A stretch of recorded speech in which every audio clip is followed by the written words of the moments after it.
कर लेते हैं ब्रेकिंग विद एजेंडा की। नमस्कार, आप देख रहे हैं न्यूज़ 24। मैं हूं आप सभी के साथ विपनेश माथुर। आज बड़ा सवाल यही रहेगा कि आखिर रैली पर रोक कब लगेगी और देश भर में कोरोना विस्फोट लगातार हो रहा है। देश में कोरोना विस्फोट आप देख ही रहे हैं, केस लगातार बढ़ रहे हैं और ये कोरोना विस्फोट ही है कि पिछले 24 घंटे में 56% नए कोरोना मरीज बढ़े और लगभग 58,000 नए मामले सामने आ चुके हैं। 24 घंटे में 534 लोगों की मौत हो गई है। महाराष्ट्र, दिल्ली, पश्चिम बंगाल, कर्नाटक, तमिलनाडु, गुजरात, राजस्थान, आंध्र प्रदेश, बिहार, ओडिशा, हिमाचल प्रदेश, केरल, गोवा, पंजाब और तेलंगाना में मामले तेजी के साथ बढ़ रहे हैं। कोरोना अपना पैर पसार रहा है और यही वजह है कि कोरोना का आंकड़ा 60,000 के करीब पहुंच गया है। पूरे देश में लोग चुनावी रैलियों को लेकर टेंशन में हैं। प्रधानमंत्री आज पंजाब जा रहे हैं और वो फिरोजपुर में एक जनसभा को संबोधित भी करेंगे। आज राजनाथ सिंह और नितिन गडकरी भी यूपी के दौरे पर हैं। यूपी के सीएम योगी आदित्यनाथ भी लखनऊ में कई कार्यक्रमों में शामिल होंगे और इस बीच कांग्रेस ने आज आजमगढ़ में बच्चियों के लिए होने वाली मैराथन को स्थगित कर दिया है। हवाला कोरोना का दिया गया, लेकिन मंगलवार को बरेली में सबने देखा जो कुछ हुआ। मैराथन के दौरान भगदड़ मच गई, लोगों ने कोरोना प्रोटोकॉल का पालन नहीं किया और पार्टी की बहुत किरकिरी हुई थी। इस बीच आज मुख्य निर्वाचन अधिकारी लखनऊ में प्रेस कॉन्फ्रेंस करेंगे। संभव है कि रैलियों को लेकर कुछ नए नियम बनाए जाएं। फिलहाल कोई भी पार्टी रैलियां ना करने को लेकर सामने आती हुई दिखाई नहीं दे रही है। 4 तस्वीर इस वक्त आपकी टीवी स्क्रीन पर और न्यूज़ 24 लगातार ये सवाल उठा रहा है कि जब कोरोना विस्फोट हो रहा है तो नेता क्यों नहीं जाग रहे हैं? आखिर क्यों वर्चुअली चुनाव प्रचार की शुरुआत नहीं की जा रही है? किस बात का इंतजार किया जा रहा है? इन्हीं सवालों के साथ आज चर्चा को आगे बढ़ाएंगे। खास मेहमान इस वक्त हमारे साथ जुड़ गए हैं। BJP UP spokesperson Rajesh Chaudhary साहब हमारे साथ मौजूद हैं। टीवी स्क्रीन पर आप उनको देख रहे हैं और साथ ही कांग्रेस प्रवक्ता डॉक्टर अजय उपाध्याय भी हमारे साथ जुड़ गए हैं, आपको दिखाई दे रहे हैं टीवी स्क्रीन पर। और साथ ही विजय राठी साहब भी हमारे साथ मौजूद हैं, समाजवादी पार्टी स्पोक्स पर्सन। थोड़ी देर में राजेश गुप्ता हमारे साथ जुड़ेंगे, आम आदमी पार्टी स्पोक्स पर्सन, उनका भी रुख करेंगे। और मेरे सहयोगी राजीव रंजन नोएडा से मौजूद हैं। मौसम खराब है, छाता उनके हाथ में है, साफ तौर पर आप देख सकते हैं। राजीव, मौसम तो सच में ही खराब है, कोरोना ने और खराब कर दिया है। इतने दिन से सवाल हम उठा रहे हैं और अब तो कोरोना नेताओं के घर तक जा पहुंचा है, खुद संक्रमित हो रहे हैं। तब भी आप देखिए कोई फैसला नहीं लिया जा रहा है, कोई पार्टी पहल नहीं कर रही है कि आइए अब वर्चुअली शुरुआत करते हैं और भीड़ कम करते हैं।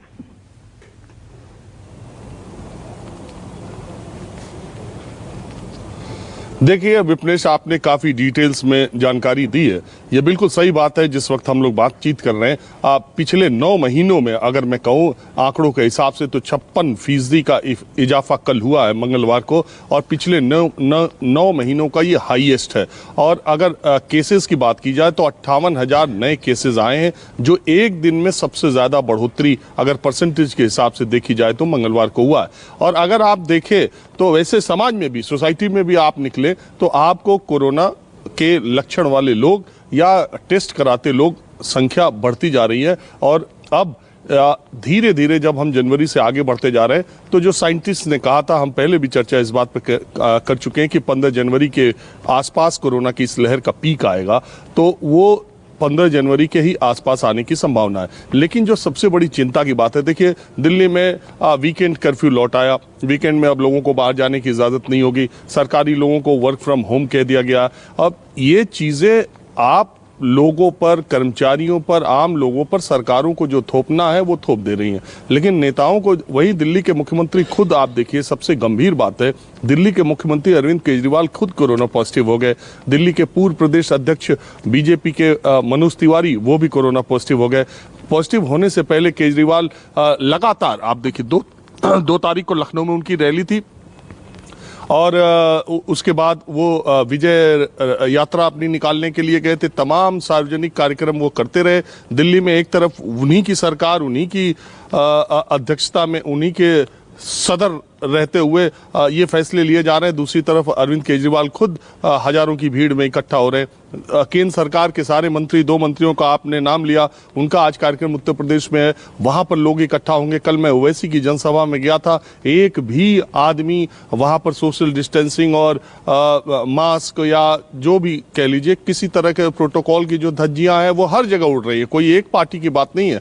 और बात यह है कि जब रैलियों को, लोगों की भीड़ को जन समर्थन या शक्ति प्रदर्शन के तौर पर देखा जाएगा तो ऐसा होगा ही। लोगों को बसों में भर के लाया जाता है। प्रधानमंत्री की रैली में मैं गया, वहां पर भारी संख्या में लोग आए थे, 2 दिन पहले ही की बात है। तो लोग तो आएंगे, आप बुलाएंगे तो आएंगे, लेकिन नेता, हम तो न्यूज़ 24 और ब्रेकिंग विद एजेंडा आपके साथ न जाने कितने दिनों से, जब कोरोना पूरे देश में सैकड़ों की संख्या में भी नहीं आ रहा था, तब से हम ये कह रहे हैं कि चुनावी रैलियों पर रोक लगे। नेताओं को खुद पहल करनी चाहिए। वो कौन सी पहली पार्टी होगी जो ये कहेगी कि कोरोना के बढ़ते खतरे को देखते हुए, जनता के स्वास्थ्य के ध्यान में रखते हुए हम अपनी रैली को स्थगित करते हैं। अब हम जनसभा नहीं करेंगे, हम वर्चुअल रैली करेंगे या प्रचार के दूसरे जो माध्यम है उनको अपनाया जाएगा, या किसी नियत समय विशेष पर सोशल मीडिया प्लेटफॉर्म पर वो आकर के अपनी बात कहेंगे। देखिए, तमाम टेलीविजन चैनल्स हैं, तमाम चीज़ें हैं, लोगों तक पहुंचने का बहुत जरिया है, लेकिन इस पूरे दिन में कोई भी नेता ने अपनी किसी भी रैली में, सबसे दुखद बात यह है कि किसी भी रैली में किसी भी नेता ने ओमिक्रॉन या कोरोना के बढ़ते खतरे या जनता को जागरूक करने का काम नहीं किया है। सारे के सारे नेता जब जनसभा में जाते हैं, दूसरों पर व्यंग्यबाण चलाते हैं, राजनीतिक हमले करते हैं, लेकिन वहां मौजूद जनता से एक बार भी ये नहीं कहते हैं कि कोरोना कितना बढ़ रहा है और आप अपना ख्याल रखिए। और कहे भी कैसे, जब आप बुला रहे हैं, जब हजारों की संख्या में आप बुला रहे हैं, तो आप मन से ये बात कैसे कहेंगे भी।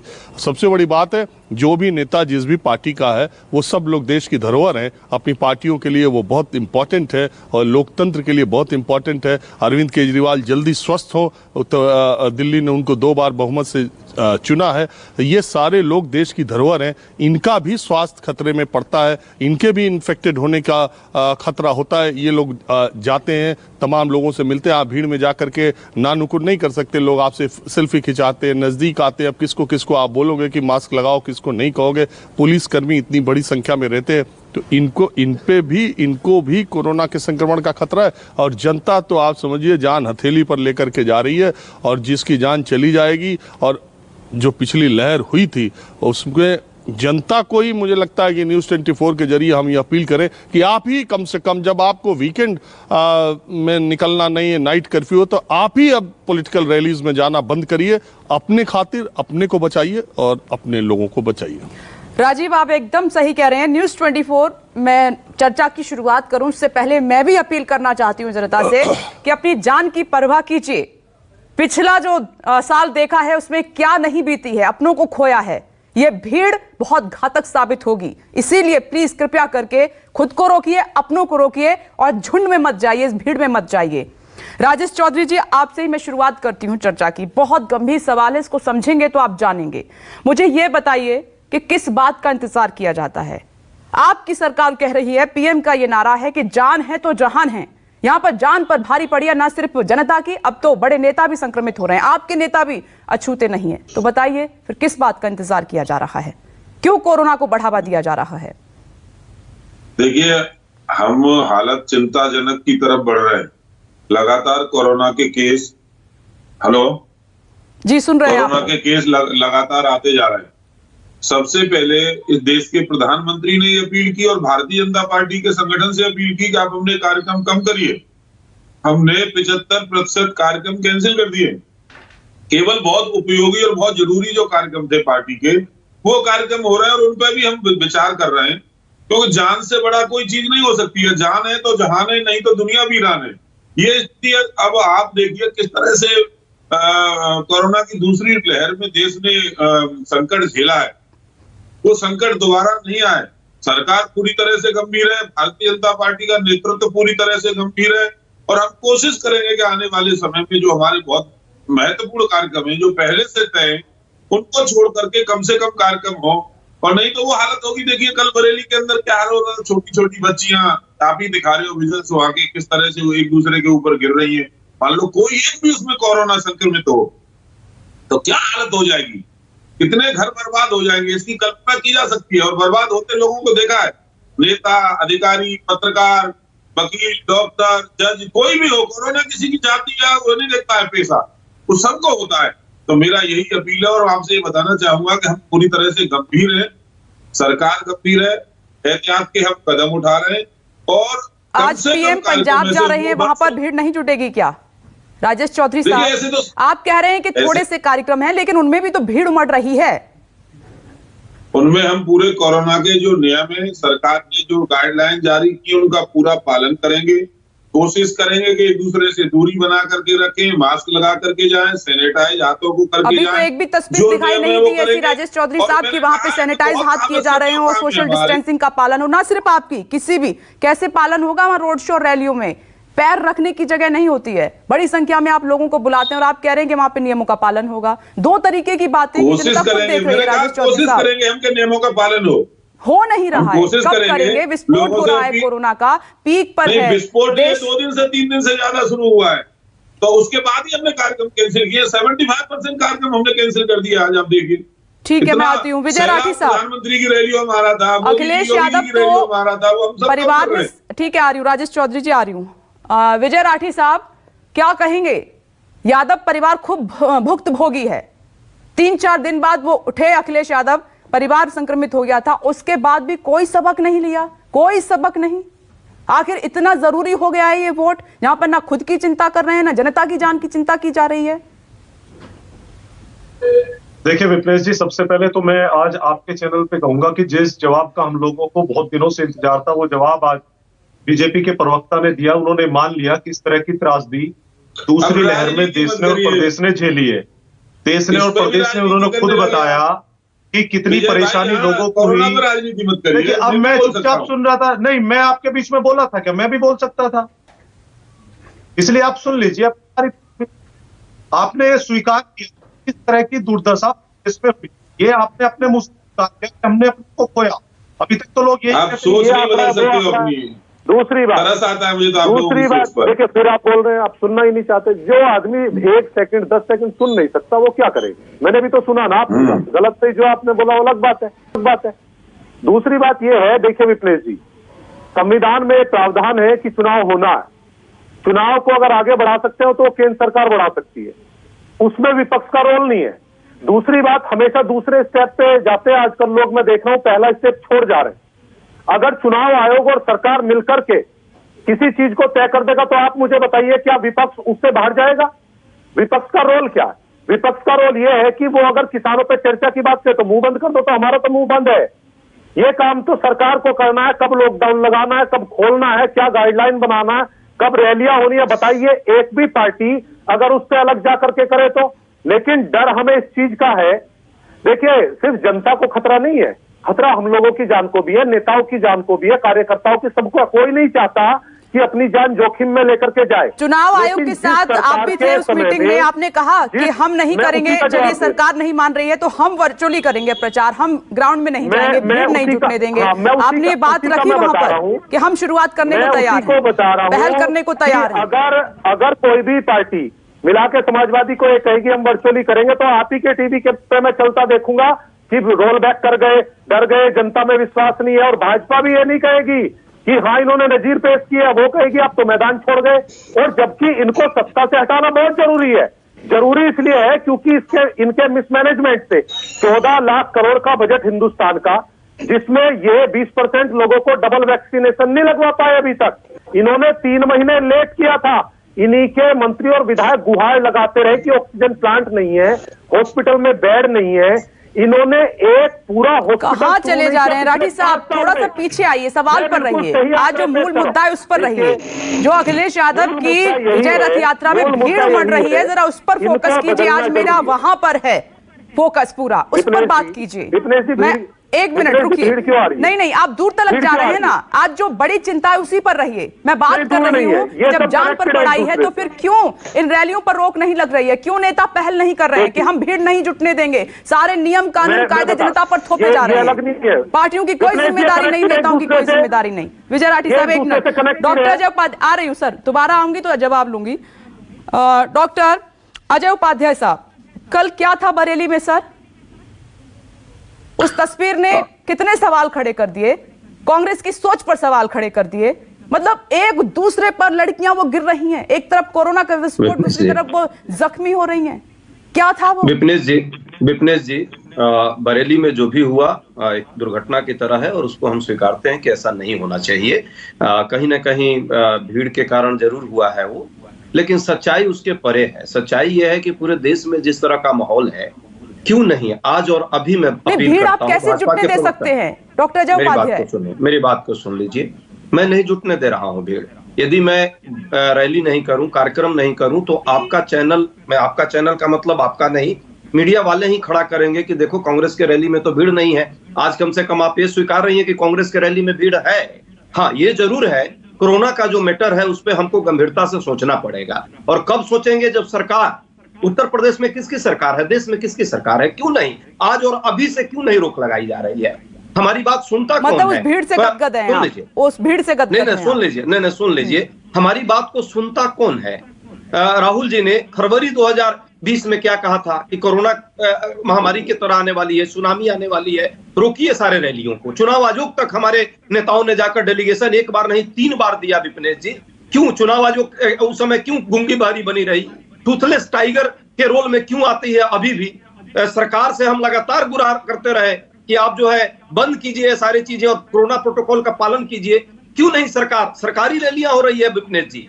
हम तो चलो पार्टी वाले हैं, ये सरकार के पैसे और जनता के पैसे की गाड़ी कमाई को ये लोग लुटा रहे हैं। एक एक रैली 50-50 करोड़ की प्रधानमंत्री और मुख्यमंत्री कर रहे हैं, ये जनता के पैसे को लुटा रहे हैं। क्यों नहीं आज से रोक लगाइए? अभी तो चुनाव आयोग बाद में अपना कहेगा कि जो चुनाव अभी तो आचार संहिता लागू नहीं थी। सरकार तो है, सरकार तो देख रही है। विपक्षी पार्टियां पहल क्यों नहीं कर रही हैं? क्या उनका कोई दायित्व नहीं है जनता के प्रति? कैसे आप हमसे आशा करती हैं कि हम पहल करें? सरकार का काम है ये पार्टियों का काम नहीं है। मैं भाजपा पार्टी की भी बात नहीं कर रहा हूं। सरकार में मुख्यमंत्री और प्रधानमंत्री का काम है। राष्ट्रीय डिजास्टर मैनेजमेंट यदि लगा हुआ है, महामारी का कानून लगा हुआ है, उसका पालन करवाना सरकार का काम है और स्ट्रिक्ट होना सरकार का काम है। क्या मोदी जी के रैली में और जोगी जी के रैली में कोरोना नहीं आता है? ऐसा कोई नियम है क्या?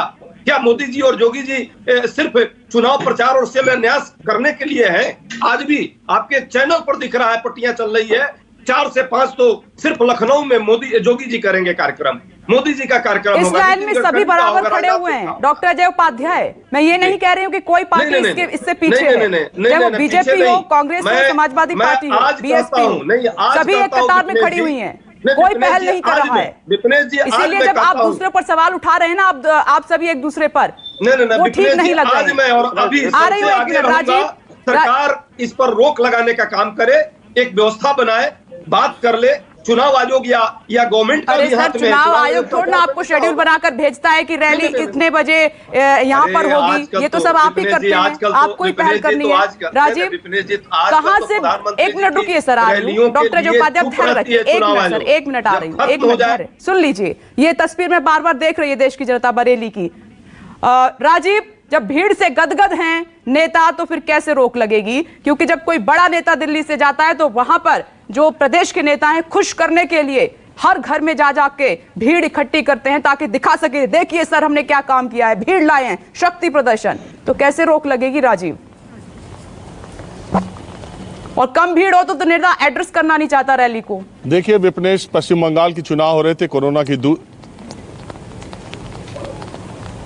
देखिए विपिनेश, पश्चिम बंगाल के चुनाव हो रहे थे, दूसरी लहर कोरोना की जानलेवा साबित हो रही थी देश में। चुनाव आयोग ने कोलकाता में जाकर के एक सर्वदलीय बैठक की जिसमें उसने ये जानकारी लेनी चाहिए थी पॉलिटिकल पार्टी से कि चुनाव को टाल दिया जाए क्या और स्थितियां कैसी हैं, क्या है कोरोना की बढ़ती लहर के बीच। मुझे मालूम है कि एक भी राजनीतिक दल ने वहाँ ये बात नहीं कही कि चुनाव को टाल दिया जाए। क्यों? क्योंकि अगर आप बात यही है कि इसमें पहल कौन करे। जो विजय राठी ने बिल्कुल सही बात कही है, हालांकि वो जो बात कह रहे हैं वो सारे राजनीतिक दल के नेता यही बात कहेंगे और यही समझा भी जाएगा। अगर कोई नेता पहले अपनी पहल करता है और वो कहता है कि कोरोना के डर की वजह से या कोरोना के संक्रमण की बढ़ती दर की वजह से वो अब वर्चुअल रैली करने जाएगा, तो उसको तत्काल प्रभाव से दूसरे विपक्षी दल के लोग ये कहने लगेंगे कि वो मैदान छोड़ के भाग रहा है। शायद यही वजह है कि पहले आप की जो तहजीब है लखनऊ की, पहले आप, तो इसमें पहले आपके इंतज़ार में ही इतनी देर हो जाएगी कि जनता ही पहले आप में निपटने लगेगी। क्योंकि मैं देख रहा हूँ जिस तरीके से, ऐसा नहीं है कि सिर्फ अखबार और टीवी चैनलों की जिम्मेदारी है लोगों को ये बताने की कि कोरोना की दर कितनी तेज बढ़ रही है।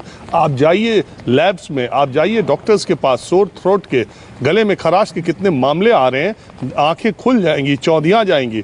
अखबारों को हेडलाइंस को पढ़ करके अगर आप ये सोचते हैं कि ये दूसरे का है, तो आपने देखा है 56% अगर देश में एक दिन में मामले ज़्यादा बढ़ जाएं तो आप समझ नहीं सकती कि 15 दिनों के बाद वो आंकड़ा कहां जाकर के गिरता है। और मैं बार बार कहता हूं कि कोरोना का मामला सर्दी जुकाम से ज़्यादा कुछ नहीं है, ठीक है, इससे हम डरा नहीं रहे, लेकिन आप ये समझिए कि अगर संक्रमण की दर, संक्रमण बहुत ज्यादा लोगों तक फैल गया इन्फेक्शन, तो मॉर्टेलिटी रेट 1-1.5% ही कोरोना का रहता है, लेकिन वो इतना ज्यादा हो जाएगा जिसकी कल्पना करना मुश्किल है। ये कहे जा रहे हैं कि माइल्ड सिम्टम है, पहले भी कोरोना के ऐसे ही सिम्टम थे, और इस बात की आशंका बहुत सारे लोगों ने कही थी कि तीसरी लहर नहीं आएगी, और आप देखिए 25 दिसंबर के बाद कितनी तेजी से तीसरी लहर बढ़ती हुई चली जा रही है। और अब ये विश्वास विशेषज्ञों को हो रहा है कि 15 जनवरी के आसपास ये पीक पर पहुंचेगा। अब जिन राजनीतिक दलों से हम बात कर रहे हैं, ये प्रवक्ता लोग खैर फैसला लेने की स्थिति में नहीं है, इनका आला कमान जो फैसला लेगा उस पर अपना पक्ष रखने की बात है, लेकिन सबसे बड़ी चिंता की बात हम जनता की तरफ से देखते हैं। नेताओं को जो करना हो करें। देखिए अभी 14 जनवरी है, मकर संक्रांति है। मकर संक्रांति गोरखनाथ मठ का सबसे बड़ा पूजा का कार्यक्रम है। आपको जो लोग वहां गए हैं उन्हें पता है कि कितने ट्रक चढ़ावा मकर संक्रांति के दिन गोरखनाथ मंदिर में पहुंचता है, और उस समय पूरे समय गोरखनाथ का महंत जो है वो मंदिर में बैठे रहते हैं सुबह के टाइम ज़्यादातर, और लोग उनके दर्शन पूजन करते हैं, वहाँ चढ़ावा देते हैं। योगी आदित्यनाथ मुख्यमंत्री रहते हुए भी मकर संक्रांति के मौके पर वहाँ जाते हैं। योगी आदित्यनाथ बीजेपी के नेता के साथ साथ इस देश के सबसे बड़े सूबे के मुख्यमंत्री हैं। वो एक ऐसे पद पर है जो सबके लिए एक धरोहर के तौर पर माना जाता है। इसमें व्यक्ति और पार्टी की बात मैं नहीं कह रहा हूँ। 14 जनवरी को अगर वो कार्यक्रम होगा और मुख्यमंत्री वहाँ पर जाएंगे और उतनी बड़ी संख्या में लोगों को आने दिया जाएगा, तो आप समझिए कि क्या होगा। तो ये नियम कोरोना का वहाँ नहीं होगा, ये क्रिसमस पे होगा, नए साल के जश्न पे होगा। आम आदमी जो नौकरी पेशा है, जो रोज कामगार है, जो रोज पैसे कमाता है, आप उसके लिए कर्फ्यू लगा दोगे। 11 बजे से कर्फ्यू लगा दोगे सुबह 5 बजे तक। आप वीकेंड, बहुत सारे धंधे हैं, ये रेहड़ी पटरी वाले हैं जो आपको मालूम है सरोजनी नगर, लाजपत नगर और तमाम जगहों पर, करोल बाग में सैटरडे संडे को लोग खरीदारी के लिए जाते हैं। लाखों रेहड़ी पटरी वाले बम्बई, लखनऊ, दिल्ली में है, उनका रोजगार सैटरडे संडे की वजह से चलता है। आप वीकेंड कर्फ्यू लौटा दोगे और आप उनकी रोजगार पर संकट खड़ा करोगे। लेकिन जब आपको अपनी रैली पर फैसला करना है, आप संक्रमित भले हो जाओ, लेकिन आप रैलियां करते रहोगे, लोगों को बुलाते रहोगे। तो ये चीजें हम तो कुछ और कर नहीं पा रहे हैं, विपनेश हमारे हाथ में भी नहीं है, लेकिन पत्रकारिता का, जर्नलिज्म का, चैनल का, न्यूज चैनल्स का, अखबारों का ये काम है कि हम आईना दिखाते रहें। हम अपनी बात कहते रहेंगे, हमको सुनने वाले शायद कम ही हो, शायद बहुत दिलचस्पी और बहुत नमक मिर्च लगी खबरों में लोगों को ज्यादा दिलचस्पी आती हो, लेकिन हम ये बात कहते रहेंगे कि कोरोना की रफ्तार बहुत तेज बढ़ रही है और नेताओं को एक बार विचार करना चाहिए कि वो अपनी वर्चुअल रैली या जो भी तरीका है जिससे भीड़ कम से कम आए। 2 पैमाने नहीं हो सकते कि आप अपनी रैलियों के लिए अलग पैमाने रखेंगे और आम लोगों के लिए अलग पैमाने रखेंगे, और वही आम लोग आपको चुन के भेजते हैं। उन्हीं के वोट की खातिर आप उन्हीं की जान को खतरे में डाल रहे हैं। राजीव, आपने एकदम सही कहा है कि 2 नियम नहीं हो सकते हैं। राजेश चौधरी जी, मैं इस पर जवाब आपसे लूंगी। आम आदमी पार्टी के स्पोक्स पर्सन राजेश गुप्ता जी भी हमारे साथ मौजूद हैं। तो राजेश जी, ये बड़ी चिंता की बात है कि दिल्ली के मुख्यमंत्री अरविंद केजरीवाल संक्रमित हो गए हैं। प्रार्थना करते हैं कि वो जल्द स्वस्थ हो जाएं, लेकिन उम्मीद ये भी की जा रही है कि अब आम आदमी पार्टी वो रैली नहीं करेगी, वो जश्न नहीं मनाएगी जहां पर भीड़ इकट्ठा होगी। कम से कम इस बारे में सोचेगी आम आदमी पार्टी। देखिए, कोरोना के बारे में सब प्रवक्ता बहुत अच्छी बातें कर रहे हैं। राजेश जी, आ रही हूँ, 1 मिनट रुकिएगा। मैं राजेश गुप्ता जी से सवाल मैंने किया है। राजेश चौधरी जी 1 मिनट रुकिएगा, मैं आ रही हूँ आपके पास। जी, जैसा हम सभी जानते हैं कि आम आदमी पार्टी उस पार्टी का नाम है जो सबसे ज्यादा जनता के जो मुद्दे हैं उसकी बात करती है, उनके बारे में। लेकिन अभी हमारे साथियों ने जैसे कुछ ने बताया कि ये एक बड़ी तरीके से बैठ के सभी पार्टियों को निर्णय करना चाहिए कि इस तरीके की रैलियां करनी है, नहीं करनी है, या क्या करना है। कोई एक पार्टी खड़े होकर इस बात को कह दे कि हम इस रैली को नहीं करेंगे, तो फिर यही चलने लग जाएगा कि मैदान छोड़ के भाग गए, इनके पास तो कोई स्थायी नहीं, इनके पास तो कोई भीड़ आएगी नहीं। और उसके बाद में एक बात को भी समझिए कि जहां तक दिल्ली की बात है, दिल्ली एक शहर है और दिल्ली के अंदर जो आबादी है, जो डेंसिटी है, बहुत ज्यादा हाई है। लोग बहुत आसपास रहते हैं, लोग बहुत करीब रहते हैं। और दिल्ली के अंदर जो हमारे प्रोग्राम थे हम उनको नहीं कर रहे हैं। अगर हमने दिल्ली में कर्फ्यू लगाया है वीकेंड्स पे, तो हम वीकेंड्स पे आम आदमी पार्टी कोई कार्यक्रम नहीं कर रही है। ऐसा नहीं है कि हम कोई कार्यक्रम करने जा रहे हैं, हमें दिल्ली की जनता से प्यार है, हम वो काम कर रहे हैं। मतलब पंजाब में कोरोना नहीं है, गोवा में कोरोना नहीं है, उत्तराखंड में कोरोना नहीं है, कैसी बातें कर रहे हैं राजेश जी आप? देखिए 3 दिन से लौटे हैं अरविंद केजरीवाल, वहां उनकी तबीयत खराब, उनके संपर्क में न जाने कितने लोग आए होंगे। समझ रहे इस गंभीरता को? आपने जितनी देर राजीव जी को, हमारे बड़े भाई को बोलने के लिए समय दिया, अगर आप मतलब उसको 25% भी दे देंगे तो मैं अपनी बात रख सकूंगा। आपने पूरा उन्हें समय दिया, उनका आपने सुना, बहुत अच्छा करा, जरा मेरा भी सुन लीजिए। मैं एक विधायक भी हूँ, आप इस बात को समझिए कि ऐसा नहीं है कि अगर कोरोना के दौर बढ़ जाएंगे तो लोग हमारे घर नहीं आएंगे या हमारे ऑफिसों में नहीं आते। हमारा काम बढ़ता है, अगर हम लॉकडाउन भी लगाते हैं तो लोग हमारा काम बढ़ता है, क्योंकि जो लोग हमें वोट देते हैं वो हमसे ये भी चाहते हैं कि हम उनके रोजगार में, उनके खाने में पीने में कोई समस्या ना हो, इसको ध्यान रखें। लोग छोड़ नहीं देते हैं, लोग बहुत घरों में आते हैं, लोग हॉस्पिटल्स की हमसे बात करते हैं, तो हमारा काम लगातार बढ़ता है। आपने जो बड़े तौर पे जो बात रखी, मैं आपके साथ हूं, मैं आपके खिलाफ नहीं हूं। आम आदमी पार्टी इस बात में आपके साथ है, मैं ये नहीं कह रहा कि आपको गलत बात करनी है, आप बिल्कुल ठीक कह रही हैं। लेकिन अब आप इस बात को समझिए कि अगर हम ऐसे मैदान को छोड़ देते हैं, हम जनता को उसी जो 5 साल से जो सरकारें जहां पर चल रही है वहीं पे छोड़ देते हैं, तो वो वैसे नहीं तो वैसे मर जाएगा। रोजगार के हालात आप देखिए क्या बना दिए गए हैं केंद्र सरकार के द्वारा, या बाकी जो सरकारें हैं। अगर हम ऐसे छोड़ देंगे तो वो रोजगार के माध्यम से, महंगाई के माध्यम से, बिजली के माध्यम से, पानी के माध्यम से जो रेटों को लगातार बढ़ाते हैं, जनता वैसे भी मार दी जाएगी। कभी कोई नोटबंदी ले आई जाएगी, कभी कोई ऐसे कानून लेके आए जाएंगे, काले कानून किसानों पे, कि जनता वैसे ही मर जाएगी। तो ऐसे में ये जरूरी है कि जो डिक्टेटरशिप में बैठी हुई है, जो कुछ सुनने को राजी नहीं है, आप प्रधानमंत्री जी से कह दीजिए ना, वो प्रधानमंत्री है, वो जाके लोकसभा में बोल दे कि भाई हम इस तरीके से। राजेश जी मुझे ये बताइए कि अरविंद केजरीवाल कोरोना संक्रमित हुए हैं, आगे आप इसके बावजूद भी रैली, रोड शो, जुलूस निकालेंगे जश्न का या नहीं निकालेंगे, उस पर रोक लगाएंगे, पहल करेंगे आप या नहीं करेंगे? सबक लेते हुए आप ये बताइए मुझे, क्या जरूरी है आपके लिए? वो रैली जरूरी है, वोट जरूरी है, जान जरूरी है, क्या जरूरी है आपके लिए? कोरोना हो गया है, अभी तो निकालने का कोई सवाल ही नहीं है। आप इस बात को देखिए, अभी तो कोई निकालने का सवाल ही नहीं है, उनको खुद कोरोना हुआ है। लेकिन मैं फिर कह रहा हूं कि हम तो मैं कह रहा हूं कि क्यों नहीं इस देश की सबसे बड़ी पार्टी कहलाने वाली पार्टी इसको लोकसभा में पारित कर देती कि पूरे हिंदुस्तान के अंदर ये कानून बना दिया जाता है और हम नहीं करेंगे कोई भी। चलिए ठीक है, जवाब ले लेती हूँ, आती हूँ विजय जी। राजेश चौधरी जी जवाब दीजिए, 2 तरीके के नियम तो नहीं हो सकते ना राजेश चौधरी जी? खुद नमस्ते करते हैं। आती हूँ राजेश गुप्ता जी, आती हूँ, जवाब ले लेती हूँ। आपने सरकार से सवाल पूछा है तो उनसे जवाब ले लेती हूँ। इन लोगों ने केवल सरकार को कटघरे पे खड़ा करने का काम किया। समाजवादी पार्टी के प्रवक्ता विजय राठी जी बात कर रहे थे वैक्सीनेशन की, कि 20 करोड़ लोगों को वैक्सीनेशन नहीं हुआ। अरे भाई आप अपनी बात देखिए ना, आपके नेता अखिलेश यादव तो अपील कर रहे थे कि भारतीय जनता पार्टी का वैक्सीनेशन है, इसको मत लगाइए। लोगों को मौत के मुंह में धकेलने का काम अखिलेश यादव कर रहे थे और खुद जाकर के चुपके से लगवा के आ गए।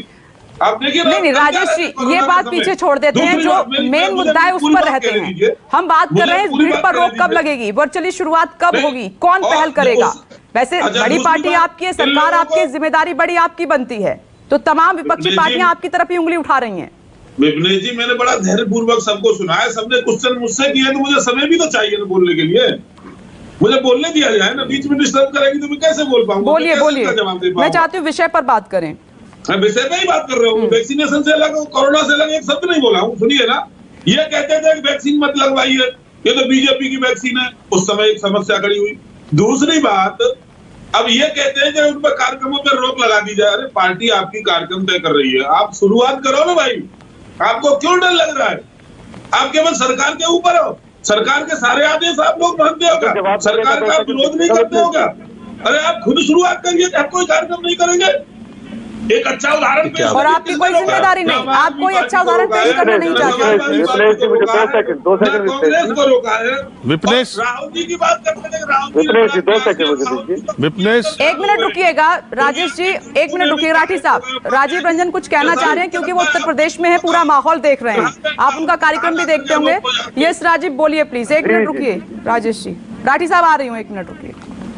राजीव, मैं भारतीय जनता पार्टी के जो मैं भारतीय जनता पार्टी के जो प्रवक्ता हैं, सिर्फ उनसे एक बात ये कहना चाहता हूं। मैं हमेशा ये मानता हूं और कह सकता हूं कि इस देश में प्रधानमंत्री नरेंद्र मोदी से लोकप्रिय नेता फिलहाल के दौर में कोई नहीं है। सबसे ज़्यादा लोकप्रिय हैं, सबसे ज़्यादा देखे जाते हैं, सबसे ज़्यादा सुने जाते हैं, सबसे ज़्यादा भीड़ उनके पास होती है।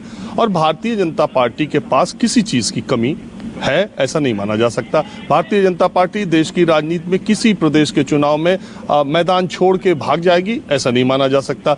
जब कोरोना से रिलेटेड प्रधानमंत्री नरेंद्र मोदी 11 बार राष्ट्र के नाम संदेश दे सकते हैं तो ऐसी खतरनाक लहर से पहले 5 राज्यों के चुनाव में प्रधानमंत्री एक राष्ट्र के नाम संदेश कर सकते हैं। उनकी ऐसी फॉलोइंग है, अगर वो एक कदम आगे बढ़ाए पूरा देश उनके साथ खड़ा होता है। पूरा देश लाइन में लग गया नोटबंदी में प्रधानमंत्री के फैसले के खिलाफ। एक आंदोलन, एक विरोध प्रदर्शन नहीं हुआ। मैं जगह जगह गया था। जब पूरा देश नोट जमा करने के लिए उनके कहने पर लाइन में खड़ा हो सकता है तो मुझे लगता है कि प्रधानमंत्री की जिम्मेदारी ज्यादा है, सत्ता पक्ष की ज्यादा जिम्मेदारी है। अगर वो एक बार एक राष्ट्र के नाम संदेश इस पर भी कर देते, क्योंकि ये बात ठीक है कि आम आदमी पार्टी, समाजवादी पार्टी, बसपा, कांग्रेस अगर ये छोड़े, अगर इन्होंने पहल की तो इसकी बहुत संभावना है कि यही भारतीय जनता पार्टी और सारे लोग ये कहेंगे कि इनके लड़ने का था ही नहीं, ये मैदान छोड़ के भाग गए। लेकिन अगर ये पहल भारतीय जनता पार्टी करेगी तो मुझे नहीं लगता कि 130 करोड़ के देश में एक आदमी भी ये कह सकता है कि भारतीय जनता पार्टी या प्रधानमंत्री डर के मारे मैदान छोड़ रहे हैं। ये उनकी ताकत का संदेश है। सही बात कह रहे हैं राजीव। राजेश जी, 1 मिनट में जवाब इस पर ले लेती हूँ, उन्हीं से सवाल है। राजेश जी, 1 मिनट रुक जाइए। ये सही बात कही है राजेश जी, यही मैं पूछ रही हूँ पिछले कई दिनों से। क्या आपकी बड़ी जिम्मेदारी है इस वक्त, नैतिक जिम्मेदारी है आपकी? देखो राजीव जी से मैं सहमत हूँ, इसमें कोई संदेह नहीं है कि प्रधानमंत्री से लोकप्रिय नेता दुनिया में कोई नहीं है। भारत में नहीं, दुनिया में उनकी फॉलोइंग है, लोग उनको फॉलो करते हैं। और प्रधानमंत्री ने कोरोना काल में जितना पेल लिया है, जितना आगे बढ़कर के काम किया, किसी देश के दूसरे नेता ने नहीं किया। उसी का परिणाम है कि भारत इतना बड़ा देश होने के बाद विप्रेश जी समय दीजिए, वो इधर की बात घुमाते रहिए, उसी में सारा समय ले, काम की बात का जवाब नहीं देंगे। विप्रेश जी 2 सेकंड दीजिए। भारत खड़ा हुआ है, अमेरिका में विप्रेश जी 2 सेकंड दीजिए। हो रही है, स्वीडन में हो रही है, जापान में हो रही है, फ्रांस में हो रही है। विप्रेश जी उत्तर दीजिए। विप्रेश जी आर्यू राठी जी, आपकी बात में सहमत हूँ। आपके जो विचार है उचित प्लेटफॉर्म पर निश्चित रूप से वहां तक पहुंचाए। चलिए ठीक है राठी जी, बोलिए। ओके, देखिए आप कह रहे हैं कि विचार पहुंचाएंगे, उम्मीद करते हैं कि बहुत जल्द पहुंचा दें आप, क्योंकि अभी हालात बिल्कुल ठीक नहीं है। राठी जी बोलिए जल्दी से। हमारे यहाँ रैली, विप्रेश जी हमारे यहाँ रैली करता है एक व्यक्ति, राष्ट्रीय अध्यक्ष। इनके यहाँ जेपी नड्डा अलग, गृह मंत्री अलग, प्रधानमंत्री अलग, योगी जी अलग, राजनाथ सिंह जी अलग, कम से कम 12 लोग। और प्रधानमंत्री के उत्तर प्रदेश में अब तक की मिलाकर के कम से कम 15 रैली प्रस्तावित है। अरे सुन लीजिए ना, बीच में मैं बोलूंगा तो फिर आप नहीं बोल पाएंगे। उसके बाद आज सरकार का रवैया इतना तानाशाह है कि देखिए पूरी मीडिया को, पूरी बीजेपी को उम्मीद ये है कि सिर्फ विपक्ष पहल करे, कोरोना के समय बीजेपी कुछ नहीं करेगी। सबको उम्मीद विपक्ष है, किसान आंदोलन में किसान वापस जाए, चाहे भोजन की व्यवस्था करनी होगी, माफी मांगे और रैलियां विपक्ष अपनी बंद कर दे। भारतीय जनता पार्टी के लोग देश की संपत्तियां बेचे। अब यही दिक्कत है राठी साहब और चौधरी, राठी साहब और चौधरी साहब, आप एक साथ बोलेंगे तो कैसे बात बनेगी? अब यही दिक्कत है, इतना गंभीर मुद्दा है, संयम रखिए और कुछ पहल कीजिए कि हम आगे आते हैं फ्रंट पर और हम नहीं करेंगे अब वहां ग्राउंड में जाके रैलियां। ये कोई नहीं कह रहा है। डॉक्टर अजय उपाध्याय, 1 मिनट, दोनों मेहमानों से रिक्वेस्ट है कि डॉक्टर अजय उपाध्याय को बोलने दें। 1 मिनट रुकिए राठी साहब, रुकिए, आप भी हमलाई कर रहे हैं, जिम्मेदारी यहाँ पर नहीं निभा रहे हैं। 1 मिनट रुकिए। डॉक्टर अजय उपाध्याय, ये मैं आज अच्छा लगा कि कांग्रेस ने पहल की। 1 मिनट रुक तो जाइए सर, एक सवाल पूछ रही हूँ इंपॉर्टेंट। राठी साहब वक्त कम है, रुक जाइए 1 मिनट। डॉक्टर अजय उपाध्याय, ये अच्छा लगा मुझे कि कांग्रेस पार्टी ने पहल की और मैराथन रैली को रद्द कर दिया, लेकिन यही कोशिश आप कल कर लेते, परसों कर लेते तो और अच्छा लगता। और आगे भी अगर ये पहल दिखाई दे तो एक उदाहरण सेट हो सकता है कि चलिए सबसे पहले कांग्रेस पार्टी ने पहल की। विपनेश जी, हम लोग इस पर पूरा विचार कर रहे हैं। हो सकता है 1-2 दिन में आपको ये न्यूज भी मिल जाए कि कांग्रेस पार्टी सकारात्मक। एक खबर आ गई है, देखिए बिहार के 4 मंत्री कोरोना पॉजिटिव हो गए हैं। 10 सेकंड है, ये देखिए बिहार से, और कैबिनेट बैठक से पहले टेस्ट हुआ था उनका। जी बोलिए। साथ में मैं राजीव रंजन जी के बात से सहमत हूँ। सत्ता पक्ष की बात सिर्फ नहीं है और विपक्ष की बात नहीं है, सरकार की क्या ड्यूटी है। ये गवर्नमेंट का रैली हो रहा है विपनेश जी, मैं डिफरेंस कर रहा हूँ। भाजपा की रैली अलग हो रही है और सरकारी पक्ष सरकारी पैसे से सरकारी कर्मचारियों को लगा करके तामझाम देकर ताकत लेकर कहाँ आम राजनीति जनता के कर रहे हो पैसे से हो रहा उपाध्याय जी? बड़ा है। जितने पीड़ा है प्रधानमंत्री सरकार जी की में रैली हो रही नरेंद्र है मोदी कैसे बैठे हुए 50 करोड़ से ज्यादा बड़ा खर्च एक कष्ट है, रैलियों चाय पर वाले का बेटा कैसे मुख्यमंत्री की प्रधानमंत्री जितनी बन गया? रैलियां हो रही है कितना सरकार की वेदना रैलियां हो रही आपके है। अंदर से मैं निकल पूछना करके आ रही है। चाहता राहुल हूं गांधी को कि ढूंढो। सरकार का कोई ड्यूटी है कि राहुल नहीं? गांधी कहाँ है? चौधरी साहब रुक जाइए, देखिए ये बड़ी खबर आ गई है राजीव। ना सिर्फ दिल्ली, ना उत्तर प्रदेश, उत्तराखंड, महाराष्ट्र, बिहार, न सिर्फ यहाँ पर जनता पॉजिटिव हो रही है बल्कि अब तो मंत्री और उप मुख्यमंत्री कतार में आ गए हैं, वो भी पॉजिटिव हो रहे हैं। मैं सभी पार्टियों से अनुरोध करती हूँ कि ये वक्त अब एक दूसरे पर छीटाकशी का नहीं है, आरोप प्रत्यारोप का नहीं है। आम आदमी party, BJP, Congress, Samajwadi party, BSP, please मिलकर हल निकालिए, पहल कीजिए और इस भीड़ को इकट्ठा करने से बचाइए। ये ना सिर्फ जनता की जान पर भारी पड़ रहा है, ये तो नेताओं के घर तक भी अब कोरोना पहुंच रहा है। अब नहीं तो कब, ये बड़ा सवाल है। आप सभी का बहुत बहुत शुक्रिया। चर्चा को यही विराम देना होगा। नमस्कार, मैं हूं मानक गुप्ता। अगर आपको हमारा ये वीडियो पसंद आया हो तो इसे लाइक और शेयर जरूर करें और हां, हमें सब्सक्राइब और फॉलो करना ना भूलें ताकि आप देश और दुनिया की कोई खबर मिस ना करें। तो जुड़े रहिए हमारे साथ और देखते रहिए न्यूज़ 24।